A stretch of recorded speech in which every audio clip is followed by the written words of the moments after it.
Ayan, gagawa tayo ng kompot. Ito yung mga apple na napitas natin nung nakarang araw. So, tara na, umpisa na natin magluto. So, ayan na, hiwa na natin at nabalatan ng ating mga apple. So, lagyan na natin ng tubig. Ito'y isa sa mga paborito ng aking asawa, ang kompot, guys. Kaya hindi ko siya nilalagyan ng asukal dahil matamis naman itong ating apple from the garden. Ayan, so, ayan, pakuluin na natin. Ang tamis na nito, guys. Ayan, kaya tubig lang yung aking nilalagay. Ayan, apple and tubig lang. Sapat na para sa ating kompot. Takpan muna natin habang pinapakulo. Ayan, habang nagluluto is pagmamasdan muna natin yung ating mga manok. Ayan, kumukulo na yung ating apple. Halu-haluin muna natin. Ayan, siguraduhin natin maluto ng husto ang ating mga apple at lumambot.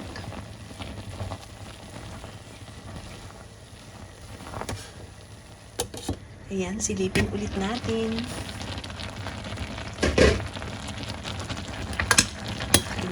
Hindi pa siya totally naluluto. So, palambutin lang natin ng husto.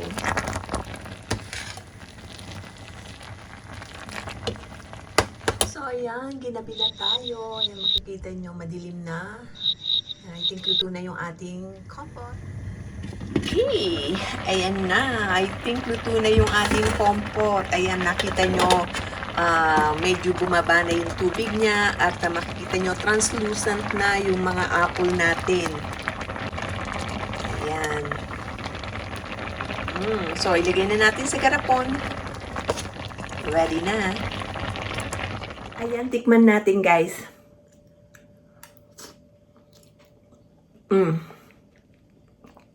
Ang sarap niya, guys. At yung natural na tamis niya ang malalasahan mo. Wala siyang sugar, kaya pwedeng-pwede sa asawa ko. Yummy. Lagyan na natin sa ating mga garapon. Yan, mas maganda kasi mainit pa is nilalagay nyo na. Para kapag sinarado nyo, may makukompress yung air niya. Ayan. So, yun ang magpapasealed ng ating garapon. So, ayan, i-cover natin.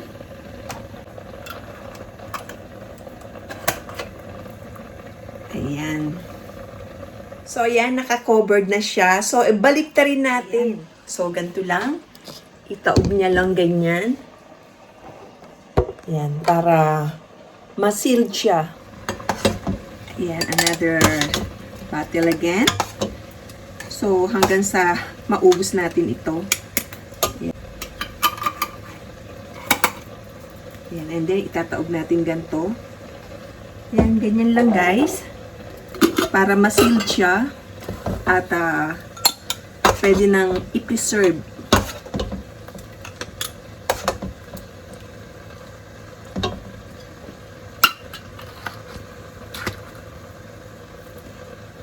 Yan. So, ayan. Ayan, naka-apat na tayo. Ayan, nakabaligtad siya, di ba? Ayan, para mag-sealed. Yung, I think, last natin nalalagyan na bote. Ayan. So, naka-5 garapon lang tayo, guys. Ayan.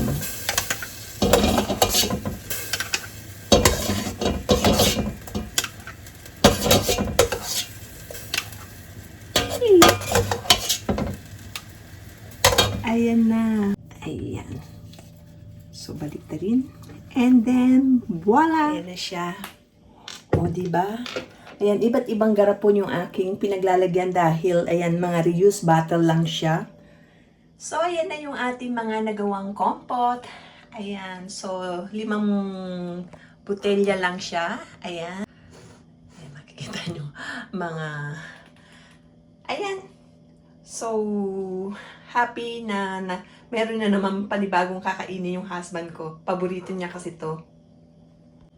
Ayan, bukas ko na lang siya ititihaya. Ngayon is, ayan, magdamag ko siyang nakataob para ma-sealed siya. Okay, guys, salamat!